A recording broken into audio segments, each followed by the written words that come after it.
A promotion. Congratulations, Captain Gordon. Captain Gordon. Captain Gordon. Captain Gordon, I'm your hero. Gonna take corruption down to zero.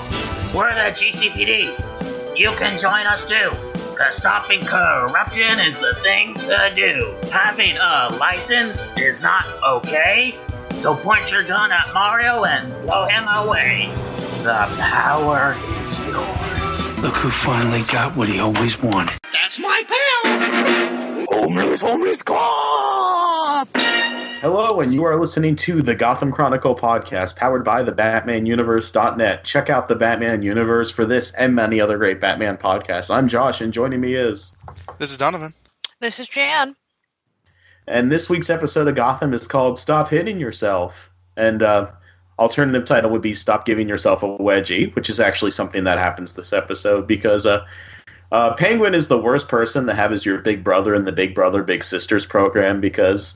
for some reason, he's still, like, hanging out at the orphanage, and he's, like, you know, getting involved in these kids, you know, like, social problems up. And I'm like, no, don't set the backpack on fire.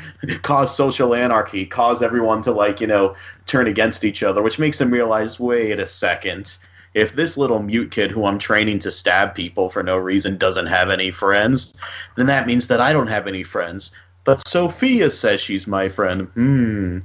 So it looks like we're taking a few steps back with that plotline, but... we'll see what happens with that the other week. Oh, and he's also frustrated because he finds out that, you know, his old Flame Nigma is doing a stand-up comedy act dressed as him over at the Narrows. So, like, he sends the Sirens there to kill him. And then just to be safe, I guess, he sends Firefly, who, like, is one of the least effective of, you know, the hench people. Like, he couldn't send Zaz, or, like, I guess Headhunter is still decomposing on the floor after he's like... if the Sirens don't kill Nigma, then you kill Nigma. Yeah, or then you kill Nigma and kill the Sirens. And I guess, you know, like, there's a deleted scene, you know, where he then sends, you know, Victor Fries, like, if Firefly doesn't come back with the head of the Sirens, then you kill her. Then he goes to, you know, Balloon Man, like... No. Balloon Man's dead. Let's not pretend that he's not. Oh, come on, it's Gotham. If you don't see a body, then... Well, if you do see a body... Yeah, we'll never forget Balloon Man. Thanks for the memories. We should rewatch that episode one day, just for fun. That was like the second or third episode of the series. It was the third one. So they all go to the, you know, club with their mission, and Selina's the only one who can keep her, you know, eye on the prize because Barbara's like, hey, that Morticia Adams cosplayer looks just like my ex-fiance's ex-fiance. You stole my joke. I was totally going to say that. And then Tabitha's like, oh yeah, I'll do you one better. That albino wrestler looks like my dead boyfriend. So, they all split up on their various adventures, you know, Barbara to, like, you know, tell Lee, I'm going to kidnap Enigma you all, and Tabitha to try and, like, tell her albino, you know, zombie boyfriend that he's actually her Italian, you know, not albino, alive boyfriend.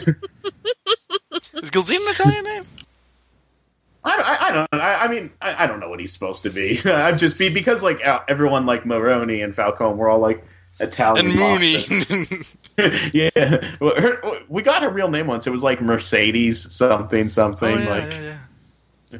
I don't think she's supposed to be Italian though. Gilzine. Looking, there's a Scottish football player. You know, I'm picturing Drew Powell in a kilt. Awesome. Solomon Grundy, born on St. Patrick's Day, as he does Monday. Yeah. So there's fighting, there's chaos, and Firefly comes because nobody's like finished what they were supposed to do on time. But the Siren's like, you know what? Screw this. You know, like Penguin sends someone after us. You know, we're not going to bring Nigma back. You know, let's just all chill. And Babs kills Cherry, which makes, I guess, according to the presidential line of succession, after the vice president, the Speaker of the House, and Secretary of State, the next in line to take over Cherry's club is apparently, you know, the nurse / was Lee a bartender? I don't know, but in any case, Lee is now the Queen of the Narrows, and I know. Yeah, I'm willing to. Yeah, whatever. Yeah. Meanwhile, Gordon is offered the role of captain, and he's like, "Oh, you want a corrupt captain?" It's like, no, we want a good captain. Well, you're corrupt and I hate you, and you can take that captainship and stick it up your ass. But I'm going to take this captain paper and stick it up my pocket and think about it for the rest of the episode. And for some reason, the GCPD has... I don't know if this is a real thing, and the You're gonna make fun of this, aren't you? Say what? You're gonna make fun of this like brutally serious plot point, aren't you? Yes, because I don't know if this is a real thing that law enforcement does, but if you get shot, you have to give the cop the bullet that they were shot with. No. They give it to you. You receive it from the cop or from your superior officer. Right, but for some reason, because Bullock was the one that shot, he has to Yeah. I can't believe that there would ever be a set of circumstances that would require a cop to receive the bullet that shot them from the person who shot them. Well, it wasn't strictly that. It was that okay, you. I know, but shot in the line of duty.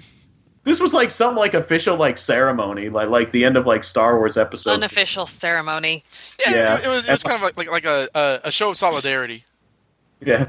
And Bullock didn't do it, so Gordon's like, you know what? Screw this. And he signs, and he's like, with my pen to this paper, I am Captain Gordon. And flies off with your powers combined. And then his hair turns green. Gordon, he's a hero, gonna take corruption down to zero. We're the GCPD. You can join us. Stopping criminals is the thing to do.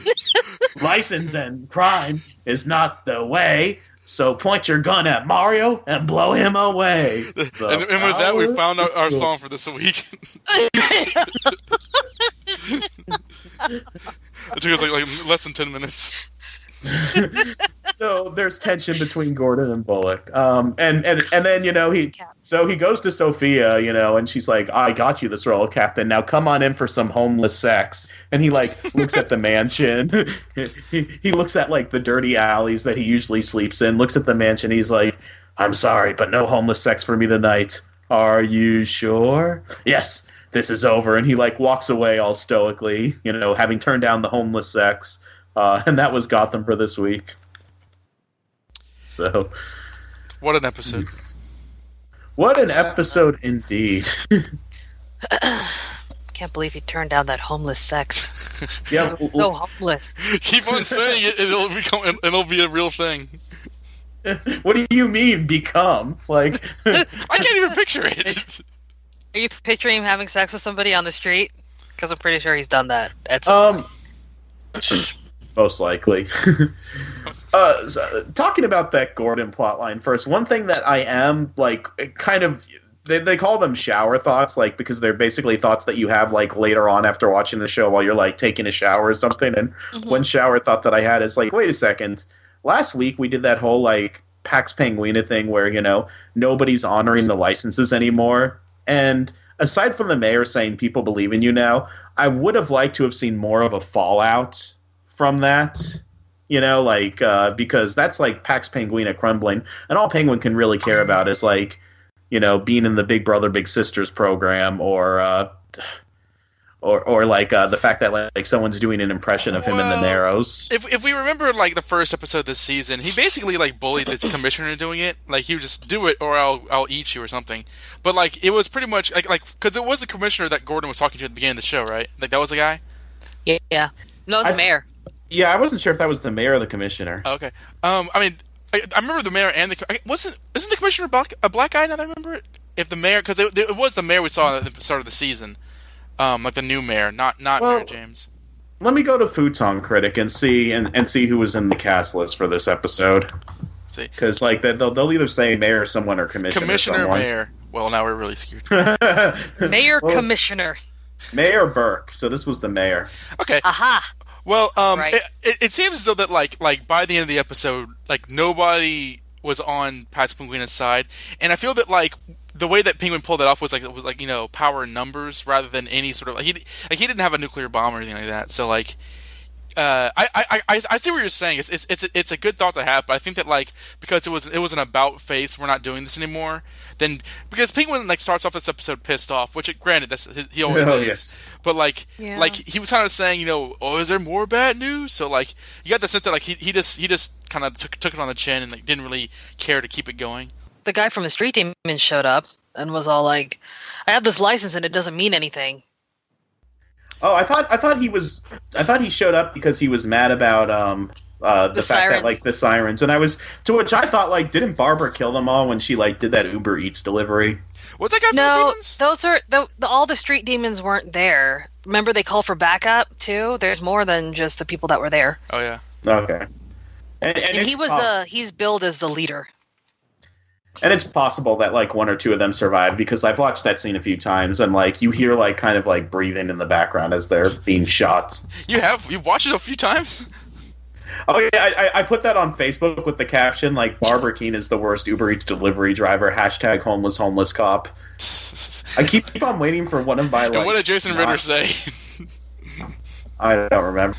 But of course. Before we move too far away from like Gordon's like residential status, which I might add, still no apartment this season. Just saying, hasn't been seen since last year. Turning down homeless sex with Sophia, and looking like he's ending that relationship. What are your all thoughts on that? What do you think, Jan? It looks like solid progression. I mean, it looks like not solid progression. It looks like what he would do. Because, it's happened more than once. He gets handed something he needs and then he drops the bad part. Like a bad habit. And, Bullock was really right to pop up on him and be like, oh, hey, yeah, so nothing in Gotham is free. You're gonna have to pay up for this. I was just like, oh god, that whole scene. Yeah, I really want to talk about that scene when we're. That scene was so good. Right. I wanted to be more upset at Bullock, but I was like, he calling everything out. He's just calling you out on everything. And then like Gordon is all sitting there like, I'm like the good guy. Look at me, I got the white hat. Scandal? What? Oh, that's a catchphrase on Scandal. I didn't know if that's what you were. What's a catchphrase on Scandal? The people talking about how they have the white hats. That's a Western. I never heard of that phrase before. Like they'll say good it guys in Westerns wear white hats, and the bad guys in Westerns wear black hats. Yeah, in Scandal they say that like 20 times an episode. It's basically like the Falcone is a week old man, like times 30 of Scandal. Yeah, so you're saying it would get annoying. Yeah.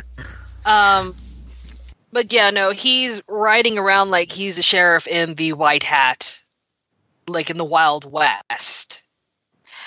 And Bullock is just sitting there like, got a little something on your hat. Looks like shit. Oh, that's a good analogy. Yeah. You might want to...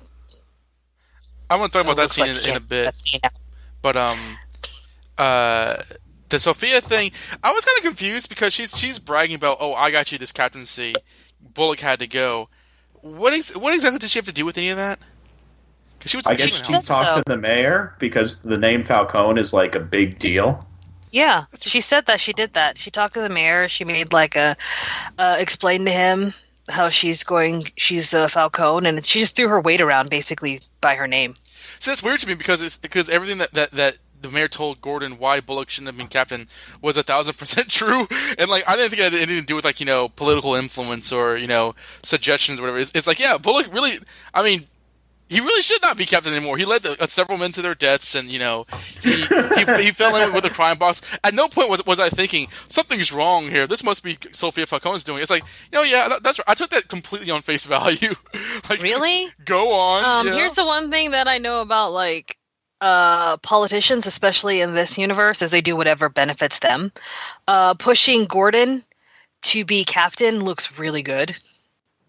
Also, if he's getting pressured by the Falcone name versus Penguin, because Carmine has way more influence than Oswald ever will, even if he's not in Gotham. Yeah, he's in Florida. And also, I mean, like to play the nerd again, like whenever there's generally like if you have flashback scenes of Gordon or Batman Year One or even in like The Dark Knight, whenever there's like a scene of him getting promotion, it's always it's. I guess by the end of Batman Year One, where he's promoted to captain, like it's kind of like off screen, but like generally it's always some sort of like political dealings and how they think of the Batman or the mob, or like he's getting fired in Nightfall. Like so, this is kind of like stepping in line with a lot of his comic book history. Oh, that's cool. Yeah, and there were some people on Reddit who were upset because they were like, he's not supposed to become commissioner until after Bruce becomes Batman, which, like, yeah, post-crisis, but, like, do they not know how to spell Age... and pronounce captain? What? Like he was a commissioner. What the hell are they talking about? And they're basically talking about how like he's being promoted too fast and like he's going to become commissioner and like they want Gotham to slow their rolls. Oh, they're going too fast. Meanwhile, Bruce Wayne's gallivanting on the rooftops with the mask. They're going too fast, and the Riddler is already the Riddler. And Mr. Freeze was in season 2. Yeah, Ra's al Ghul has already died. Exactly, he's actually dead.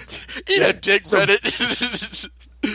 I'm gonna get to Reddit and YouTube later on this episode because there are some ridiculous hint. It all involves Harley Quinn. I'll just say this as a final point that like and you'll know this, Josh, but like in post crisis, if you had like flashback like Legends of the Dark Knight Batman stories where Batman had just started out, Gordon was captain for like a long time before he was commissioner.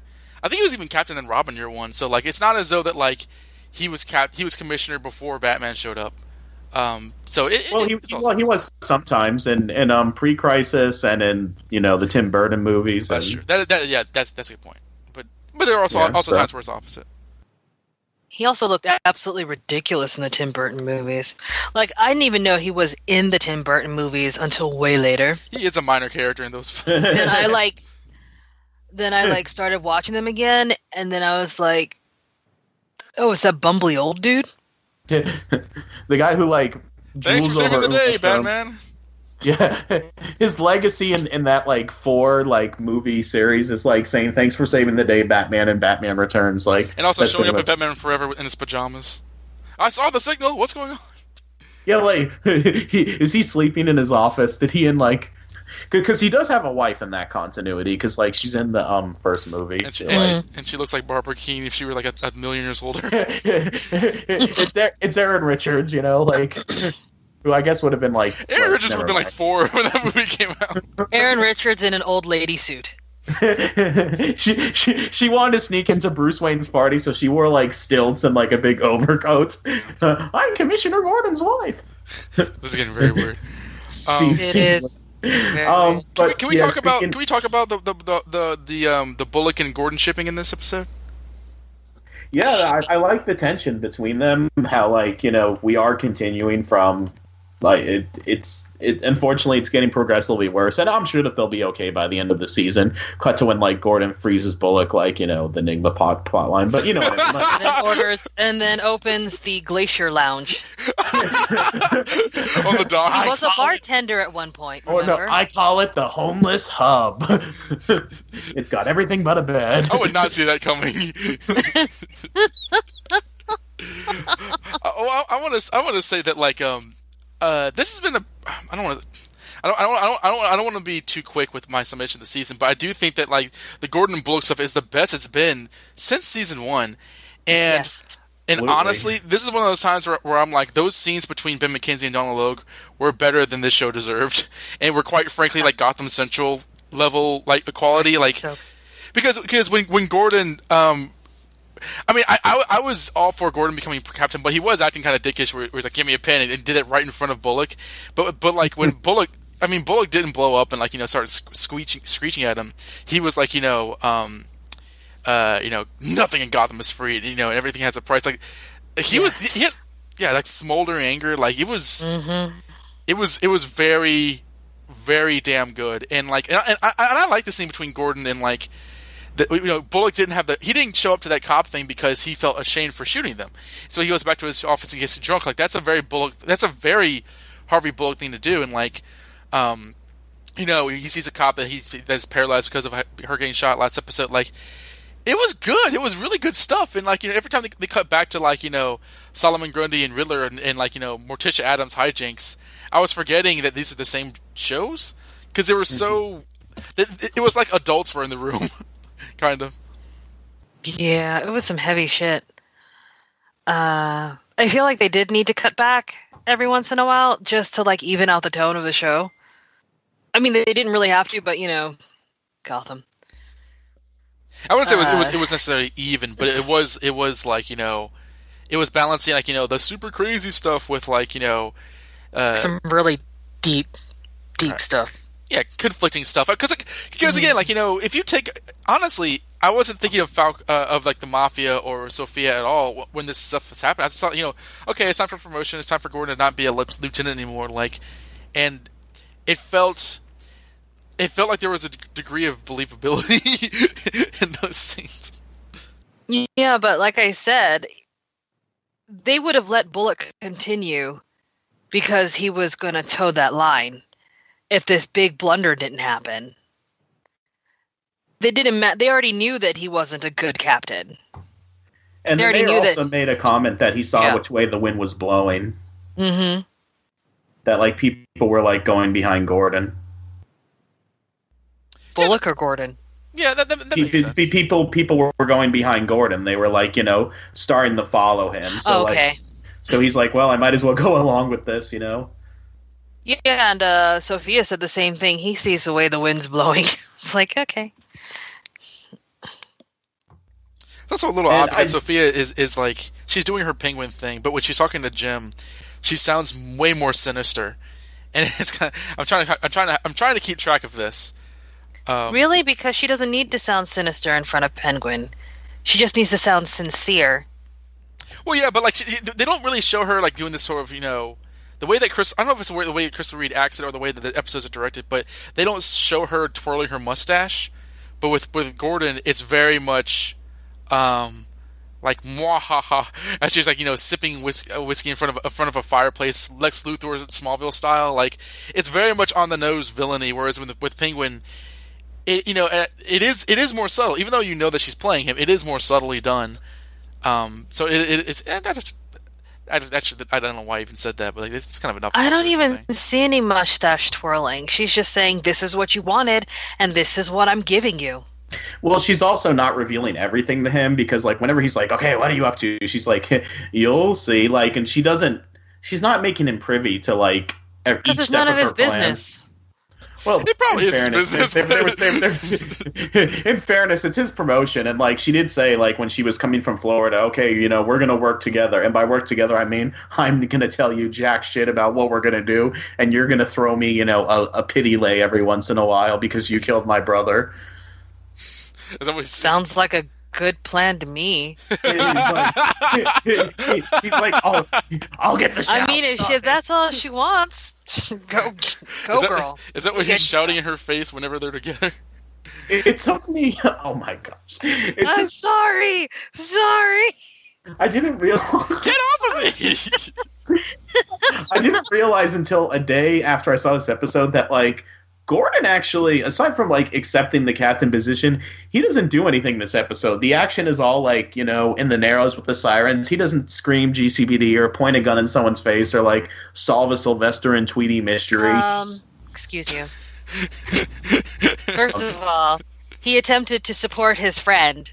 Second of all, he did his friend's job. Third, he took his friend's job. No, it's just like Josh said. He did nothing. You are misunderstanding what I'm meaning by this. I'm but saying he did stuff. I'm not saying that he didn't do anything. I'm saying that like the action scenes, like because in each episode, and maybe there's been one or two episodes that's an exception to the rule. In each episode, he's like breaking through the windows, yelling "homeless cops," shooting people. Really? You're saying he wasn't homeless this episode. He was never outside until the end of the episode. He even turned down the homeless exit. I know. He wasn't homeless this episode. That is such a gruesome term.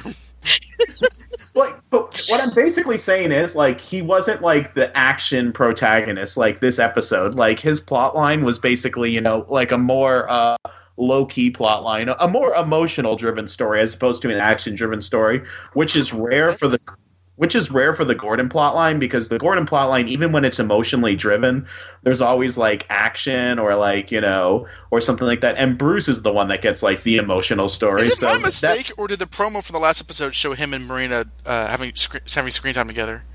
I did not notice that. I think that was just. I haven't seen it yet. Yeah. Okay. No, he's talking about the promo for this episode, like that aired last week. I don't think so.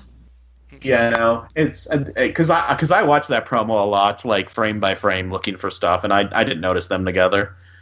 But yeah, you're right. He's making good decisions this episode. This is like what the we least homeless he's ever been. Well, and what did we say? Our criticism of him we said every decision that he's made has been good, except for sleeping with Sophia. And this episode, like he's like, all right, I've heard you, Gotham Chronicle. I won't have sex with Sophia, and he like walks away. This is the closest he's been to signing the lease and never being homeless. You guys have been saying that was his biggest mistake. I don't really care. Oh, I no. Okay, well. Wait, no, that's not true. Didn't you like say that was bad of him to do too? I thought we all agreed on that. Highly inappropriate. No, you guys were talking about how inappropriate it was, and I was just saying there like, man, if she wants to bone him, I mean, like, what's he gonna do? Just put it in. He's gonna say no. Your sister-in-law is my ex-fiance, and I kind of killed your brother, and you're a mobster. This is inappropriate for all these reasons. She can nail whoever she wants, but like on Gordon's side, it's like, what is he thinking during that time? I'm sorry. He's thinking he's a homeless and he needs a home. If I'm murdered by someone and like the ghost version of me sees my sister, with that guy, I'm going to be horrified for multiple reasons. I might add, because no one. I don't know. I mean, considering the circumstances of which I died, I was about to murder my fiance, and now that I am dead, I have a clear view of what happened. I wouldn't really mind. I feel that you're all of a sudden deciding you didn't care about that. I thought we three were like, yeah, that's wrong. No, I think I just agreed that it was kind of weird. That they seemed like they were kind of ignoring it, but I don't seem bothered by it. Even Crystal Reed was like, it's kind of weird that this is being ignored, but I'm using it for my performance. Yeah, that's because she's a smart woman, and also stunning. Well, on that point, unless I don't want to cut anybody else off on this talking point, but let's talk about her relationship with Penguin. Yeah, because that's Well, I was going to go somewhere else, but like I'll save that segue for later. Ooh. Okay. Yeah. So I guess Penguin doesn't trust her now anymore. Like, is that what I'm supposed to get from that ending scene? He rarely trusts her. Like, he kind of did last season until he didn't, and then like the episode before, I said last episode until he didn't, and then the episode before he did until he didn't. Like, I feel like every single episode he's never trusted her completely. I guess maybe last episode he did. I feel like all this build up to like, I mean, and again, the story's not over yet, but I'm almost a little disappointed because we've had this build up of her like finally getting him right where she wants him, and he like sees through it, or at least is starting to. But I mean, it's kind of early to see where it's going to go. So I mean, I'll hold my judgment on that. I think what happened is, I don't know. So when I used to take classes, I would help my classmates, and whenever I showed them things, I would understand whatever it was I was explaining perfectly. When then I did my homework myself, I couldn't do it. So I feel like through mentoring that child, he was teaching the child lessons, and he was also thinking about how Ed had stabbed him in the back, and Ed was his closest friend, and at one point he believed he was in love with him. So having Ed make fun of him in the Narrows actually realigned his thinking. Like, it fixed it, because he was getting closer to Sophia, but then this Ed just like poking at him reminded him of how dangerous friends could be, because Ed did try to kill him twice. Well, more than twice, but he took him to the docks twice. And he's teaching this child, and then while he's being able to air out his thoughts with someone who can't speak back, so it's kind of like he's asking the kid to reaffirm his thoughts and his beliefs and everything that he has learned over the past 4 seasons. So yeah, when she pulls him close and says, "and friendship," he's like, yeah, I remember what happened the last time I had a really good, solid friendship. So he looks at the boy and he asks him, what did we learn about friendships? And then the boy like basically shows you what Penguin is, where Penguin's frame of mind is at the time. And according to the Futon Critics cast list, that boy is going to be around for the next few weeks at the very least. I love that kid. I hope he stabs somebody. I was concerned when, like, Penguin's, whoever that guy is, like, appointment man, like, was coming in, like, the Penguin, I gotta tell you so. Like, that kid was, like, waving the knife around. I thought he was gonna stab that guy. I did too. I was like, man, I don't know. He's pretty far away, but he could move. I don't know. And Sophia had, like, a very, like, nonplussed reaction to, like, Penguin, like, teaching this kid, like, no, you gotta, like, jam it in deeper, like, to get to all the arteries. Like, she's like, oh, Oswald, it's not like this is a very inappropriate thing to be teaching people at our legitimate orphanage. She's a mob boss daughter. She's a mafia princess. Yeah. And she's ruthless. So, in Gotham's commitment to not tell us what year it is, like, someone on Reddit, I think, pointed this out. When they're taking the math test, if you pause the screen for date, it says Tuesday, not, like, January. It's just, like, Tuesday. But then, like, when he turns the page, it says Friday. So, like, it's like a 4-day test or something.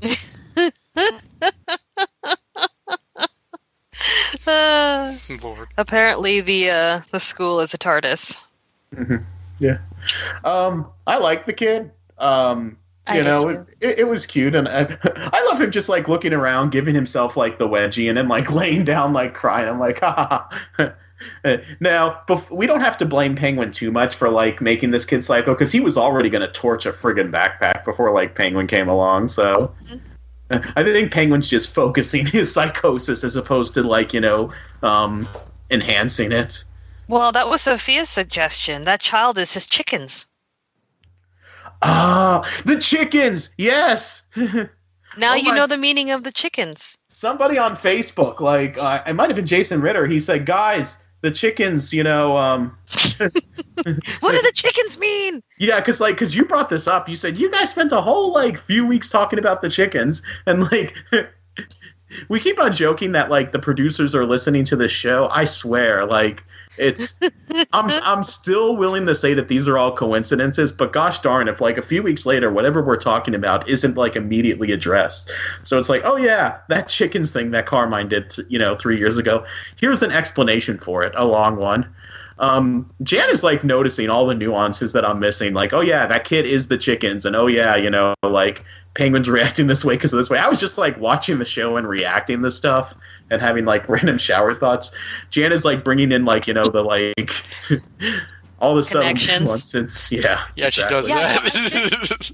This episode was really well done. It was. It was, like, really, like, everything that interlaced together was so good. Like, I was sitting there, I was watching this at work, and I was just sitting there, like, how is this so good? And my coworker's like, why do you keep saying that? Because I had, like, my headphones in. She's like, are you okay? I'm like, I'm sorry. The show is just really good right now. She's like, I thought you hate that show. And I'm like, no, I don't. Meanwhile, people's baggage went up in flames because of Gotham. That kid showed up and just started stabbing them. No, with the flaming sword or something, I guess, so that they catch fire. Oh, God. I should not have been watching it at work, but there was a delay, and it was like 2 hours before the next flight, so I had nothing to do. Don, do you have any thoughts on the Penguin plotline?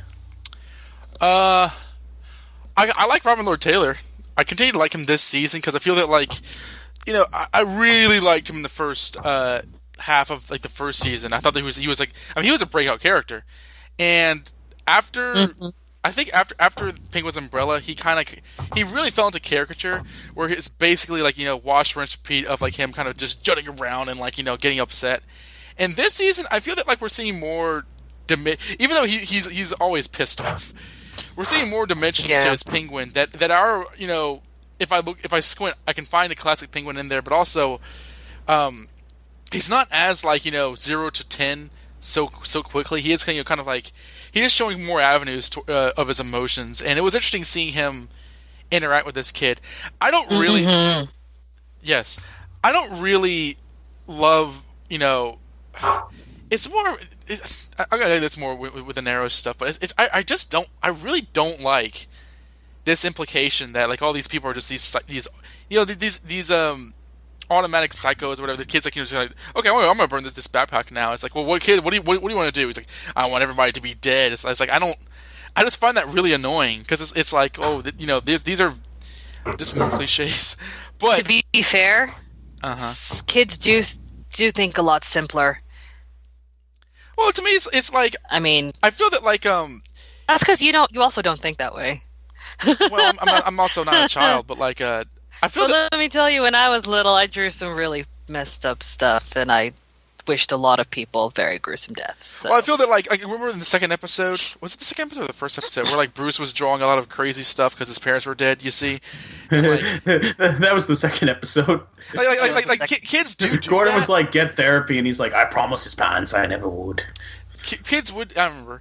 Kids will do that. They'll be extreme like that. But like, I feel that the show is implying that he's a sicko rather than he's just a lonely kid.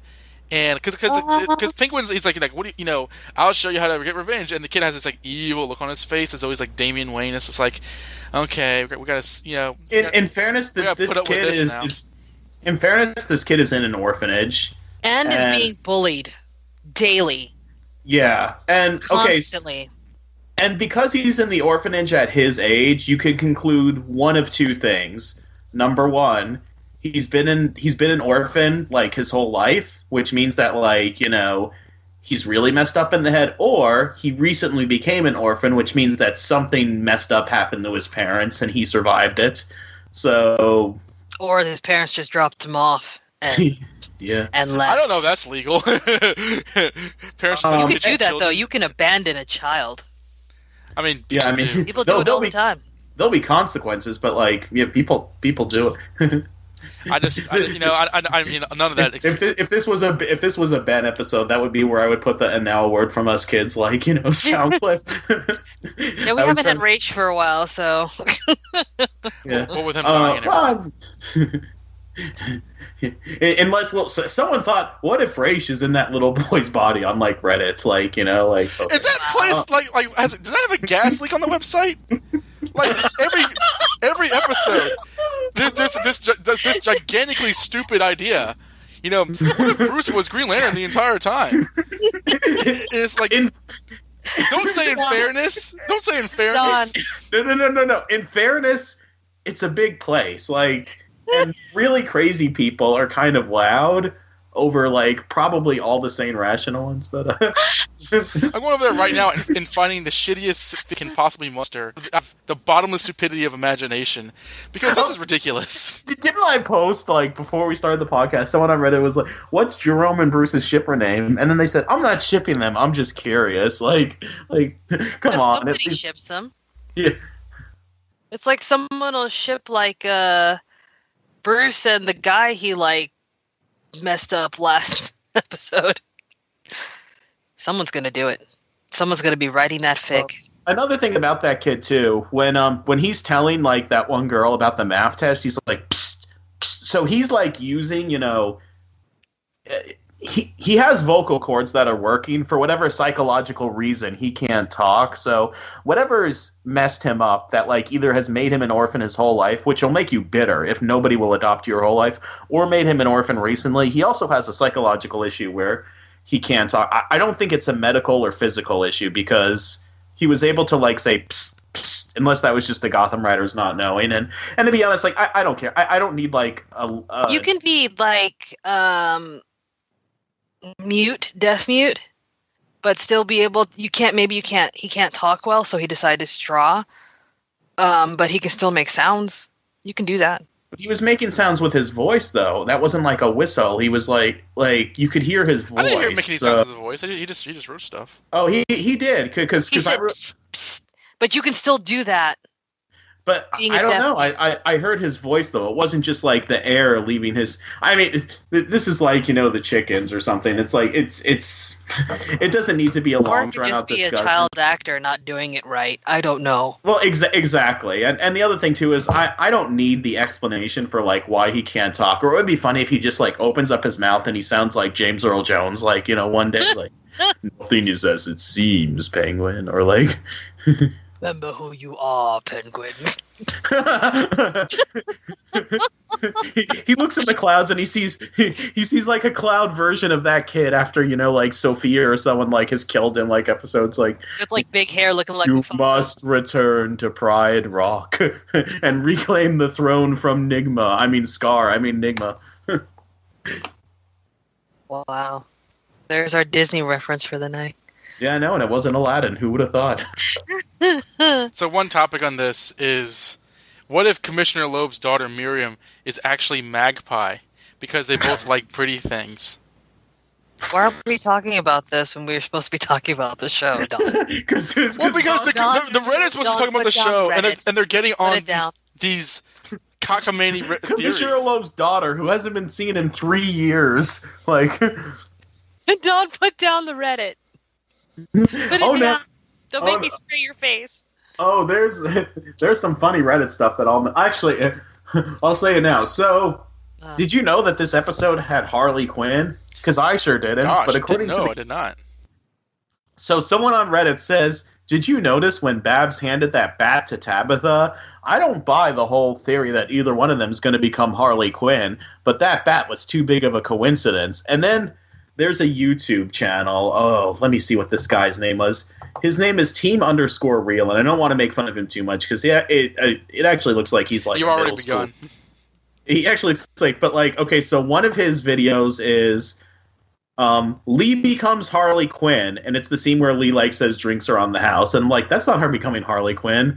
And then another video that he has on that same channel is Lee Tompkins hits Harley Quinn, which is when Lee hits Barbara. It's like, wait, so who's Harley Quinn, Barbara or Lee? Like, this is the same video. And then there's another video where, let's see. There was another, oh yeah, oh yeah, Lee Tompkins is shot by Barbara, which did not happen in the episode, and when you watch it, it's just Selena saying "Code of the Narrows" and like nobody getting shot. Clickbait, my friend.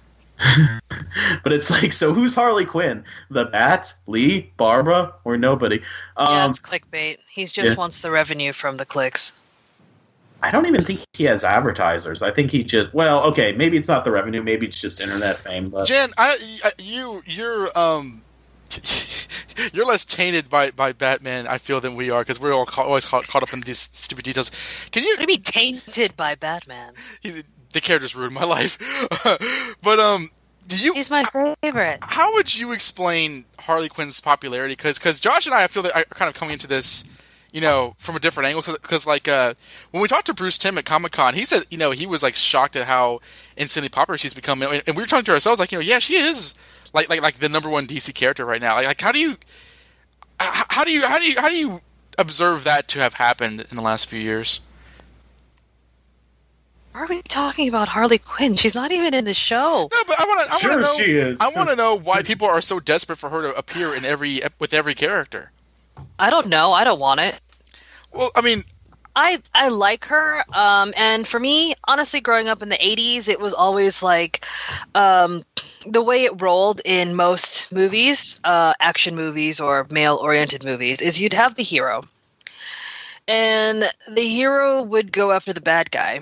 And the bad guy would always have the number one hench-wench / girlfriend. Then he would do something that showed that he cared for her more. And then, or at least, do some sort of random act of kindness or show that some romantic gesture towards his lady love, who is a good one. And then she would be like, oh my gosh, my guy never does this for me. Or be like, oh, now I'm in love with him or something, and then she would end up dead, or she would just betray her boyfriend, who she'd been following all this time, who was clearly just using her. Like she suddenly realized that she was being used by him, or that he would never value her the way that the hero values his girl. So that was like my exposure to being a villain's girlfriend. And then when I was introduced to Harley Quinn, she was basically like, the Joker's girlfriend. But even though Batman showed her kindness, which she was all she was all like, okay, that's nice.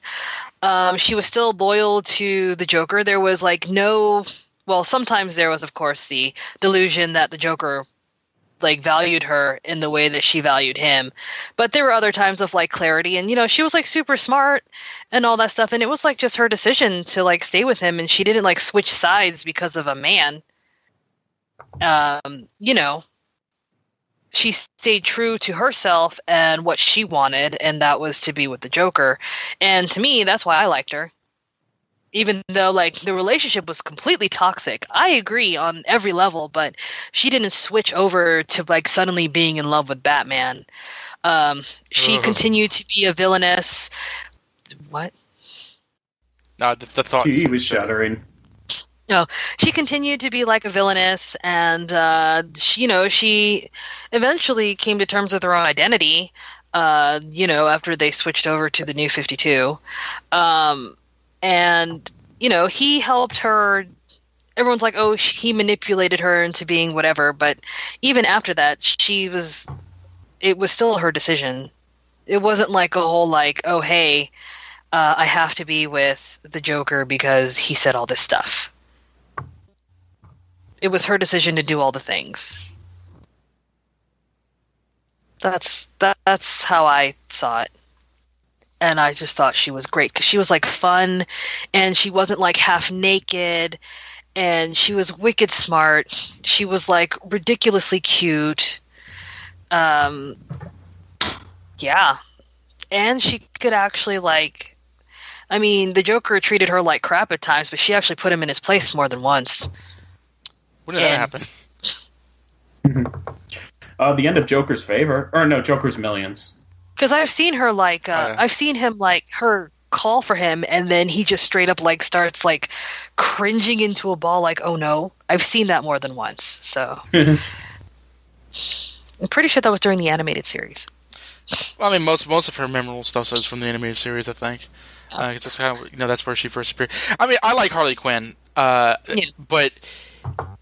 it's especially since Suicide Squad, but even before Suicide Squad, the character has been kind of just because really evolved into something really unrecognizable. Not unrecognizable in a bad way, but I'm surprised that I just don't know why people just for Gotham especially, where she's not the Joker, she's kind of a sequel character. I don't know why people just imagine that all of these characters are her in disguise. I don't know. I think you just want her in there somewhere, and they don't really care who she is. Because they clearly don't care who she is as long as she's in there. And I feel like that's a disservice to the character. If anyone's going to come in as Harley Quinn, it has to just be Harley. I mean, this is the same country that elected our current president, so anything's possible in terms of perspective. I don't know. It's such a stupid thing to request constantly. Leslie Tompkins must be Harley Quinn in the same scene that Barbara Keene also must be Harley Quinn. I mean, that's because of a baseball bat, Yeah, that's Wait a second. What if Negan from Walking Dead is Harley Quinn? Harley Quinn's weapon is a hammer too. It's not a baseball it wasn't even a baseball bat in Suicide Squad. I mean, maybe she had that, but she also had the mallet, right? Whatever. Do you remember? Do you remember at Comic-Con the last day we got Ben for his sister it was a mallet and a baseball bat, and it was they went together to form a Harley Quinn Megazord toy or something Aww. But I had to take it away because whenever you hit someone with the bat, it made a noise. And I was it was Sunday night, and I knew everyone was going to get tired of that real quickly. So, the Tabitha and I guess Butch reunion. It's I was so disappointed when he got his memory back for 1 second, and then Tabitha hit him again. I was like, dang it! It would be kind of BS if he just turned back to Butch just like that, but even still, emotionally, I wanted that win for both of them. So that she says she's coming back for him. And I have a question. How come every time, like when they started doing the whole wrestler thing, he could get like he could just no sell like all these weapons to the face, but she somehow knocks him unconscious. I thought that was kind of a big plot hole. In fairness, and you hate it when I say in fairness, but I do. Okay, first of all, don't use the word plot hole because people. But that is a plot hole. They've established that he can't get knocked out by stronger people. You're the one that told me that people use the word plot hole like way too often when like. Yeah, but that doesn't mean that like it doesn't have any meaning anymore. Okay, but like, but Tabitha was like raised. Tabitha was raised by the order of Saint Dumas. Tabitha, she's been this like assassin for the mob. Like, she has more training and more like durability than these people that have been getting in the ring with him. And she just has to dodge Grundy because, like, Grundy is strong, but he's also slow and stupid. So, because she's more nimble and more, acrobatic, and she knows people's weak spots, she has that. That sounds like such an excuse. Well, it's not an excuse. It's. I mean, and again, I suppose, it's not like she was dancing circles around him. She was basically surviving, and like barely at that. Like she barely survived, and the only reason why she barely survived is she has more skill and more experience than these bozos that have been going in there getting their arms ripped off. Because if those people had more like skills and experience, they wouldn't be in the Narrows. They would have been working for Penguin or Falcone or Maroney all this time, or Zaz or something. So whatever. I don't know. I just figured that she hit him, and then he got part of his memory back, and he was like stalling, and it was already like jostling his brain around. I remember like 2 episodes ago, or whenever it was, when he first got in the ring, he didn't do anything, and these guys would take like chainsaws and like all these chairs and stuff in the face, and then like Riddler was like, "Go hit him." Okay, now I fight them. So like he wasn't even aware that like he was supposed to be defensive. So when she hits him twice, he is out cold. And she didn't do any sort of some super like Galavan kung fu or anything like that. It's just a notch to the head. It's like yeah, but he'd also just come out of the swamp with a fresh batch of that Indian hill goo. Like I don't know, maybe it wears off after a while. That is not the explanation. Scientifically speaking, it could be a thing. If you want to justify it, Dawn, you could say that like something in the back of his brain was recognizing her and was holding him back because it's true love. Yes. I'll go with that explanation. That does work better than, she used super Galavan kung fu to, use her experience and skills. I didn't say super kung fu, but again, like, she has more combat experience. Like, if so, and but she again, didn't show any of it. She was running away and hit him in the face. She wasn't Lady Shiva knocking him out with, like, the leopard's blow in one punch. Like, she barely was surviving that.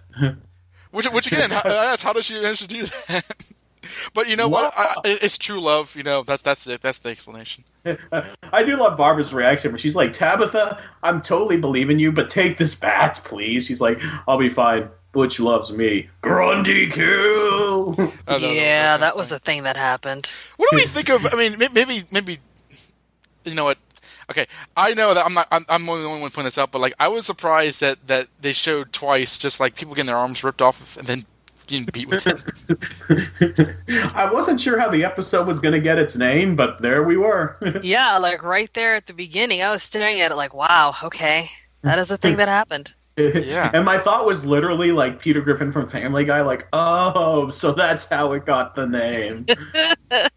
I was just surprised that they got away with that on like basic cable, but it is a viewer discretion is advised. I mean, Fish Mooney ripped her eye out. Penguin cut a guy's fingers off. Didn't like Bruce fake getting fingers cut off like in season 2 for Silver's. Yeah, but we never saw. I mean, that was off screen though. Yeah, well, and so was like mostly this. This was like cut away, like Yeah, I mean, I'm not saying that like it was as bad as an HBO show, but like just the fact that it was depicted in the scene surprised me. But whatever. Yeah. Yeah, I was sitting in the oh my gosh. I was sitting in a restaurant watching the opening of this, and I was just like, oh my god. I was like put my hand over the screen like no one can see me watching this. Because I was like in uniform. I love the Sirens, when like they first walk into the club, just like both Tabitha and Babs are like heavily distracted, like by like like I love the look on their face when they see Butch, like what the, and then Babs is like, okay, I gotta know what this Lee thing is up to, and Selena's like, God damn it, is anyone gonna do this mission? But that was fun. I did feel that the Lee and Barbara interaction was off because they were talking to each other like they were, like high school rivals after the same guy, and not like Lee should. And not that Lee was like giving Barbara a hug or anything, like she did hit her in the face, but Lee should be a lot more pissed at Barbara than she was because Barbara's tried to kill Lee 3 times in the season 1 finale, and then that episode in season 2 where they're at the magic show and Lee's like tied up and Babs is the magician's assistant, and then like the church episode where Babs is in a wedding dress and Lee's like tied up to like a wheelchair or something. So Lee should be a lot more like ticked to see Barbara than she is here. I thought like it was weird having them be catty as if like their only relationship was the fact that like they used to fight over Jim Gordon or something. To be fair, she did release a virus on the city. She I love how "to be fair" is like the catchphrase of this episode. It's like, I'm just saying. To be fair, all Babs did was try to kill a couple of people. Right? She didn't actually try to murder the whole city. Like, she went around and, like, terrorized groups of people. Right. But she didn't, like, get them to kill each other. But Lee should, like, I don't know, if someone tried to kill me 3 times and they, like, showed up to say hi to me, I would be like, get out of my face right now. I wouldn't be like, ooh, what are you doing in the Narrows? That's a little, too posh for you, like, or, like, something like that. Mm. I agree. It was Hello? It was playing up a kind of relationship that didn't feel it was a kind of a familiarity that didn't ring right in the episode. Because they've only had a handful of they've tried to kill each other, but it's only been it's one of those things where I tend to forget how often they've interacted. Like, they don't know each other that well, really, and I'm not sure where that's going. Like are they going to have a rivalry for the rest of the season? I found Lee in this episode the most distracting character in the show. If we want to kind of get into that. Yeah, I love this episode, but like the weakest point of the episode for me was honestly Lee, because I thought a few weeks ago we were moving back towards the Lee that like we had been wanting, which is she's opening the clinic, she feels remorse for like, the whole virus thing. Now she's like Queen of the Narrows, so I didn't really dig that so much. So we'll see where that plot development goes, but I don't like the direction that they're taking her in, because I was hoping that they were moving her in a different direction than this. Mm-hmm. I think that they want that to have more weight than I give a damn about, because like, if you don't take this leadership, then they're going to get somebody who's even worse than Cherry. Who was Cherry? Like, it was this ridiculously caricatured like character walking around Jessica Peacock until she got killed. Like I don't know what they're wanting me to feel there. It's like, I understand that this is another one of Gotham's patented "everyone sucks" clubs because they're into leather and tattoos. But like, and then she's like, she's Queen of the Lost Boys. Drinks are on me. It's like, again, what? This feels like a distraction. Like, it's cool that these characters are together, but for one thing, like I find her overtly long hair and her like very sarcastic.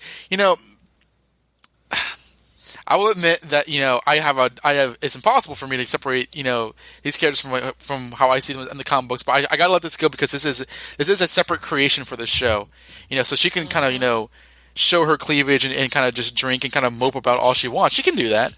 I don't like it, but that doesn't mean anything because that's the character's own. That's how they're kind of writing the character.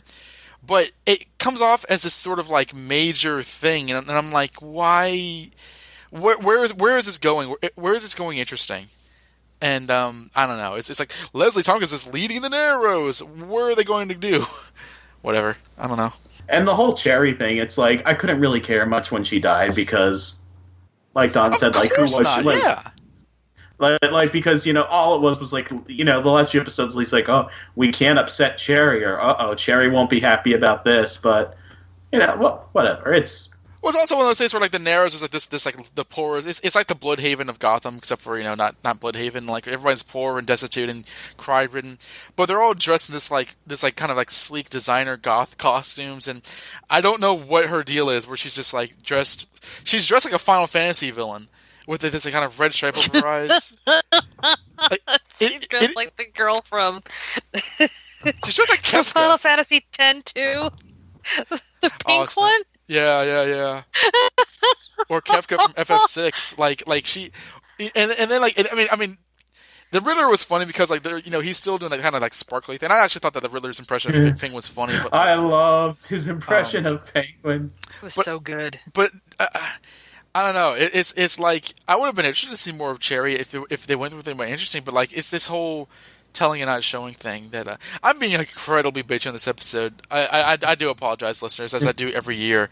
But I don't know. It's just like what's you guys said that you really liked this episode. I found it. I really liked my favorite of the season so far. Yeah, and every time I really like the way that the women were written in this one, actually, which is very rare. I like that Selena was all like, "Yeah, we're gonna get down to business." I like that Tabitha showed empathy. Like more empathy, like she's growing more emotionally. I like that Babs actually just straight up shot Cherry in the head. I was like, that was efficient. I actually did like that. That was funny. Because she just saw like, yeah, now the problem is over. Now they won't lynch us. She had good aim. Yes, of course she did. She was an amazing. she was trained by Ra's al Ghul. Yeah, and when he touched her, he gave her the power of perfect aim. She's now Bullseye. Mind blows. She's not going to become Harley Quinn. She's going to become Bullseye, of course. Or is it Lady Bullseye? I missed. I never miss. And I like the way Sophia was written. She's so confident and so sure of her plans. And it's really nice to see, like, so far it hasn't blown up in her face. She has everything under control, which is really nice to see too. Of course, we all know that most likely going to come back and bite her in the ass. But this is all part of her plan, like including Jim not going in for homeless sex. And then Please stop saying that. homeless sex. She goes back into the mansion and says to Mario, "It worked. He broke up with me. Good." Because this is all. Remember when Mario was trying to with Jim last season? Everything that's happened in the last year. That's all Mario faked his death, the virus. That's all his doing, and he's got his sister involved. This is a big Machiavellian plan. And then him and his sister kiss. Da-na-na-na. Crimson Peak. Oh yeah, stabbed in the face. Oh man, that was intense. I liked Lee too, and I like that she was all like, "Yeah, I don't want to really do anything here," and then it was all like, "Let me just think of something to throw out to distract everybody while I run away." Well, not really run away because she thinks of something better to do, I guess. See, I had a feeling you might like Lee, where I didn't like her, and I'm glad that we have that. I'm glad that we have that conversation in this because I was kind of just watching the whole episode why is this? Why am I being subjected to this? But I never really think about the character's point of view. I always think about how the show is presenting them. So it's good that we have a difference of opinion in that. I can't believe that Valerie Vale is the most normal girl that Gordon has ever been with, because Barbara is this queen crime lord, Ra's al Ghul, error now. Lee is the queen of the Narrows, and Sophia is the mafia princess. How did this happen? Gordon's only been with 2 people in the comics. 3 if you count the affair he had with his sister-in-law. So I guess him dating... Not Sophia Gigante. Yeah. Well, no. His actual sister-in-law, not the sister-in-law of his ex. In Barbara's the mother. comics, yeah, like the origins of Barbara Gordon in the comics are like a little muddy, So like, at one point you find out that Gordon had sex with his brother's wife, and it possibly resulted in the birth of his niece, who may or may not be his daughter. But now she is his daughter because there was some retcons anyway. So, comics. There you go. All right, so that was Stop Hitting Yourself. Next week's episode is called Let Them Eat Pie. Professor Pig continues to torment Gotham City, involving Jim Gordon whenever possible. Oh yeah, that's right. He wasn't here, and neither was Bruce because Bruce was having a hangover. Sophia and Penguin get ready for a fundraiser for the orphanage, and things don't go as planned when Professor Pig shows up as the chef. It sounds like a Sonic the Hedgehog plot. Meanwhile, Bruce's partying gets in the way of his relationship with Alfred. So the guest list is Professor Pig, Yay. Tommy Elliott, and Martin. Martine. Martine, yeah, that girl's like, who did this to you, Martine? And she's like, hey, why you gotta be picking on Martine? To which I would have replied, you did that too 2 hours ago. Like, Pretty much. But I mean, bullies aren't supposed to be sensible. Betches. We didn't talk about like Jan because I brought this up on messaging, like just how they were flashing cleavage all over this episode. This is the first time in a while I've noticed. Yes. Like Tabitha, Lee, Barbara, probably Sophia. Sophia's tits were out. They were. I mean, cleavage. We gotta be one or the other. Make a decision. The cleavage was out. So I'm looking at the promo for next week's episode. Oh my gosh, Martine is so adorable. He's wearing a bow tie and like a butler cuff, and he's ringing a dinner bell. I need to watch it now then. That was a really good trailer. I'm scared that next week's episode is going to make me angry. Oh, so? I don't know. Whenever there's like a really good,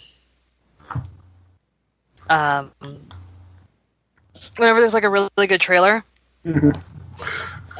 sometimes I'll get excited, and then the episode is like, eh. Look at Bruce's hair. Now that he's like turning into an evil teenager, he's wearing like his hair differently too. I noticed that it's bigger. Mm-hmm. Yeah. He's sexually awakened, like Jen said last time. Yeah. Now that he and Grace are getting together. Yeah, you get it, Bruce. Although she wasn't on the guest list for this last episode. Let me see though. She was in the. You already broke up with her. That's fine. He'll just make out with Tommy Elliott.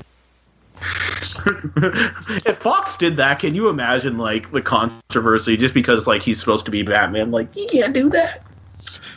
Batman never made up with Hush yet. Oh, it doesn't. I don't see Grace in like the week after next week's episode. You promised either. us that she'd be in future episodes. Yeah, you said she was Talia. You lied to me. I don't care. I'll talk to the writers. I'll see what I can do. Like, you told me I was gonna have Talia. She's supposed to have like a teenage Damien baby. Oh my gosh!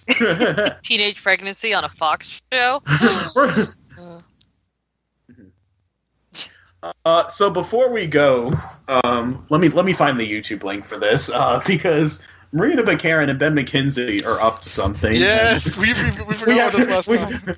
Yeah, we forgot to show this to Jan last week. Oh dear. Oh, yeah, this is you have to watch this live on the podcast. This is okay. Is it on his Instagram? I know it's on his Twitter. I'm looking for it on YouTube. Okay, here we go. Oh dear.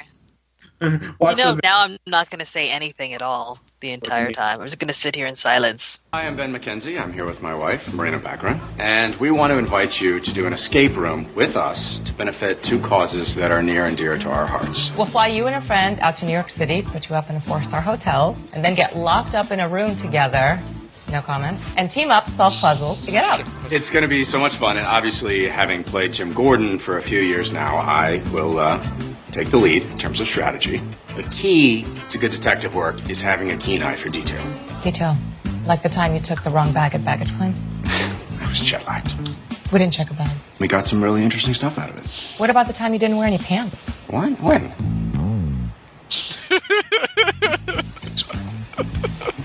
Candida.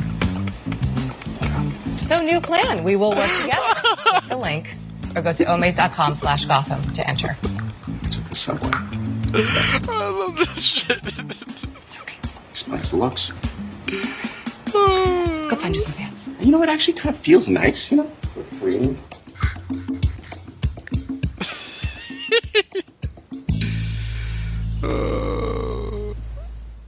I love that.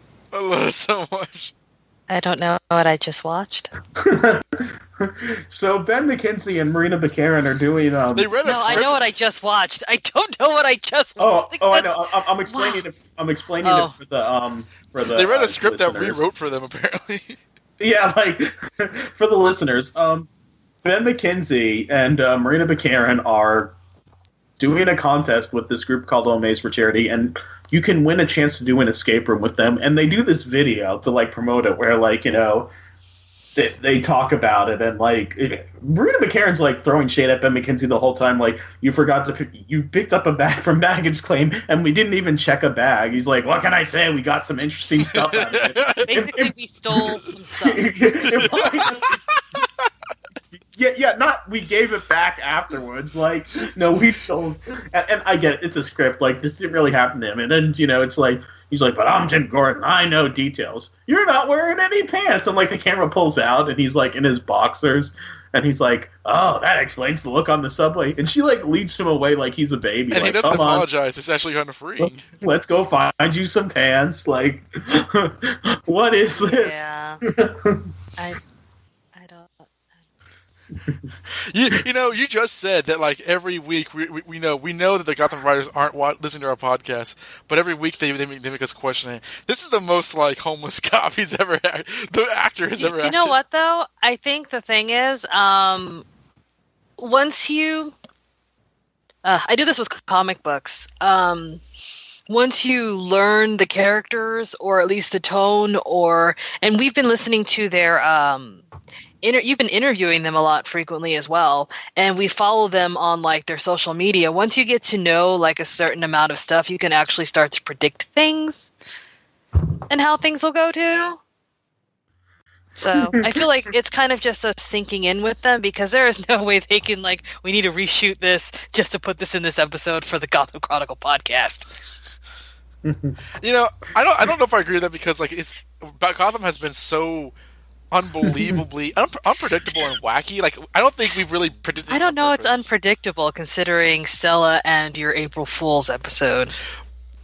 I mean, like technically, it's not because everything you said would happen in those as a joke actually happened. There's a few things that didn't come true. Like we said that Bullock and like Lucius Fox would be written off of the show, and like luckily that hasn't. Oh yeah, happened. Lucius is in this episode for like a second. Yes, he was. Hey guys.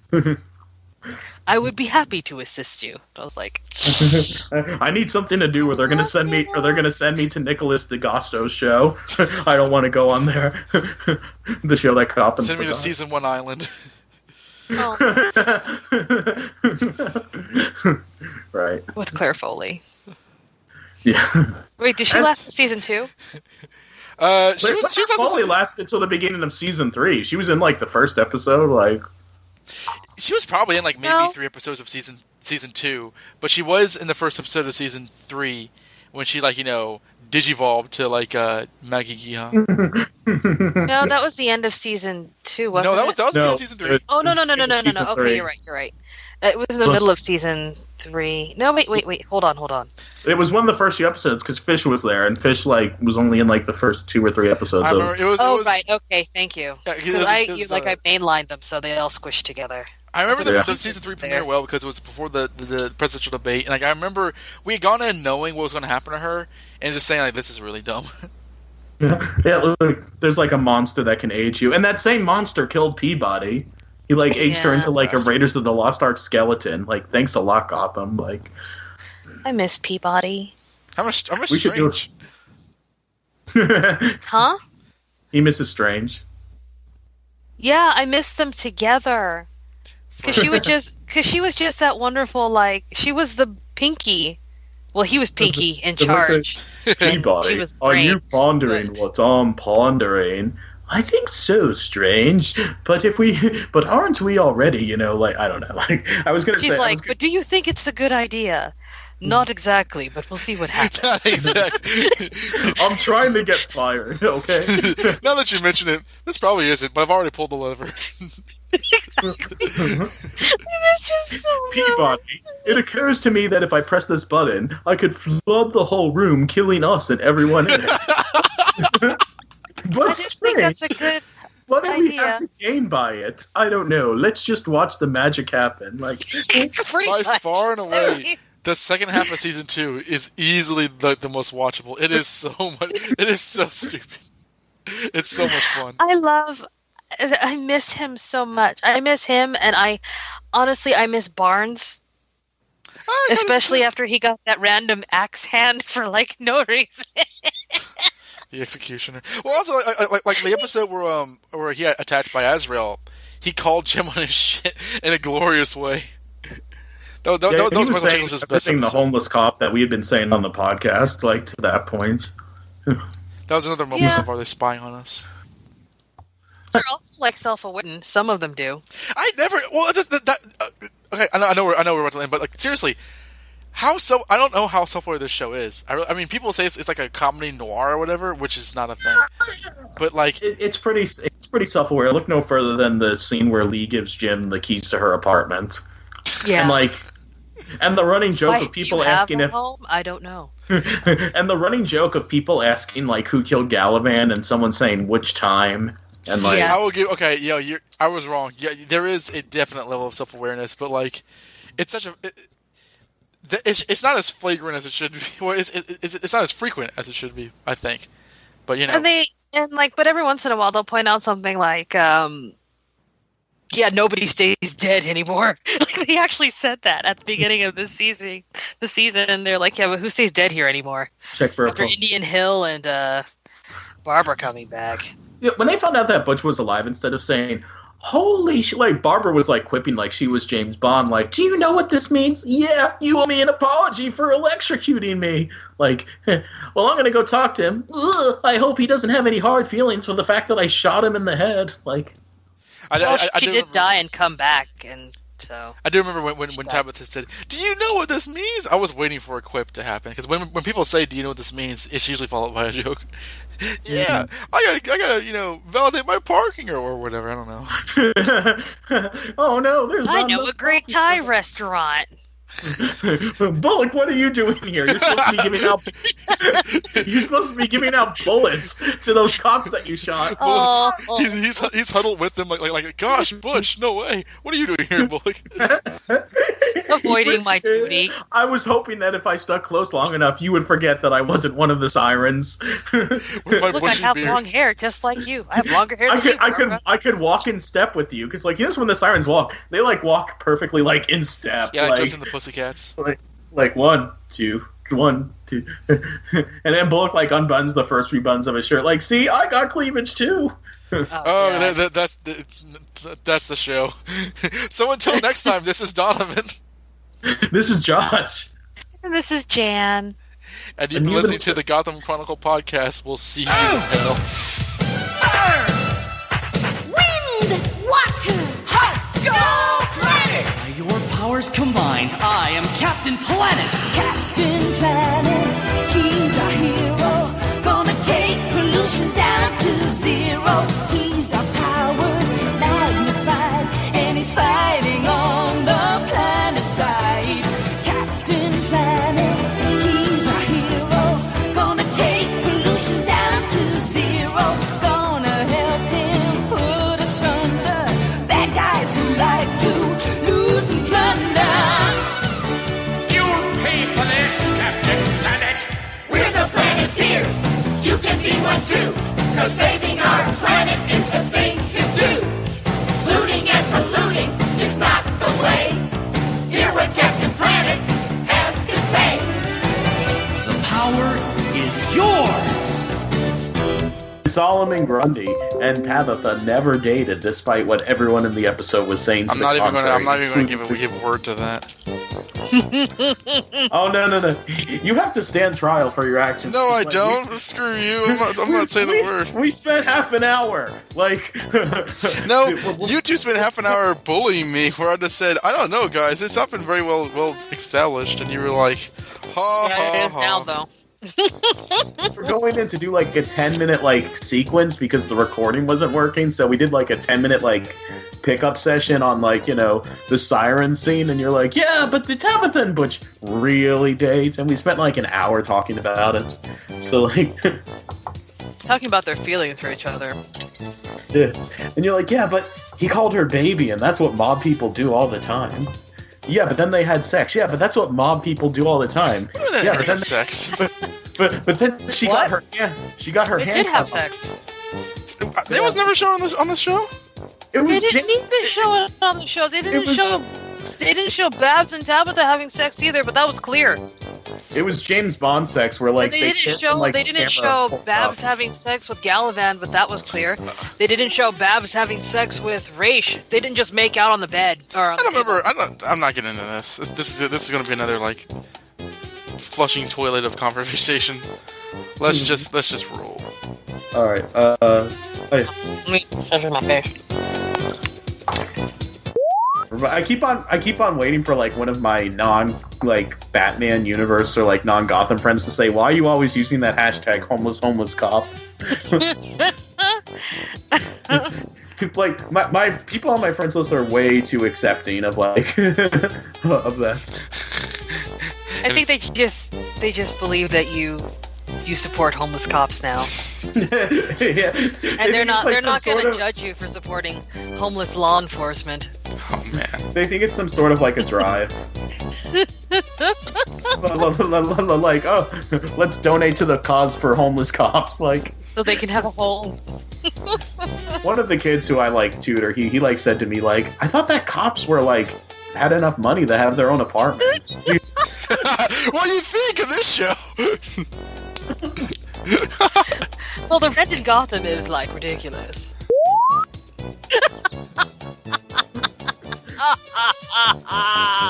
Captain Gordon, I'm a hero. Gonna take corruption down to zero. I'm a power magnified, and I'm fighting for the homeless side. I don't know. I We're thought the it was like JCVD. You can join us too. Cause shooting Italians is the thing to do. Oh, don't say that. That's just racist. what am I, ethnicist? Sure. Cause shooting the boxers is the thing to do. Using a license is not the way, so point your gun at Mario and blow him away. The power is yours. I can't. Yells at Captain Planet is like one of the funniest things that's ever happened. It's because of the way he said it at the beginning. So, was it Captain Gordon? He's a hero, gonna take corruption down to zero. His power magnified, and he's fighting for the Gotham side. I just like how like I don't know how he's I don't know what made us say that, but like yeah, he is captain. He is captain now, Captain Gordon. Captain, like, homeless captain. Is that what we're calling him now? No, he just Captain. Captain Homeless or like we did. Captain Homeless, he's a hero. God. Take solution down to zero. It's just that's gonna be the opening. It's just me just reciting the beginning over and over again. He's fighting for a bedroom. Gonna take down to zero. Just like imagine like Ben McKenzie like walking past like a bunch of like photos of like famous captains through history, like, oh yes, the ranks of the famous captains: Captain Hook, Captain Kirk, Captain Jack, and now me, Captain Homeless. And you see him, and you see a picture of him like with like a bindle, you know, like hopping on trains and stuff. With no pants. And suspenders. And my trusty sidekick, Soup Kitchen. I told you to stop We need calling me that, Jim. we need to screen cap that Omaze ad with him with no pants, and then replace that for like the Gotham Chronicle like logo. follow the adventures of pantsless Captain Homeless every week on the Gotham Chronicle. Is that luggage I see? Oh dear. You just straight up stole someone's stuff. Oh man, there's like a whole thing. Because, you don't want to keep someone's stuff because they can press charges for theft. I mean, obviously it was a joke. I know, but I'm just saying, like, just for the general public, if you take someone's luggage, do not keep it because they can charge you for theft. Yeah. I just had to mention that it was a joke when we were recording the show because I didn't want listeners to be like, okay, obviously you guys are too stupid to realize it's a joke. Oh, I hope they would do that so we can kind of get them back in the next episode.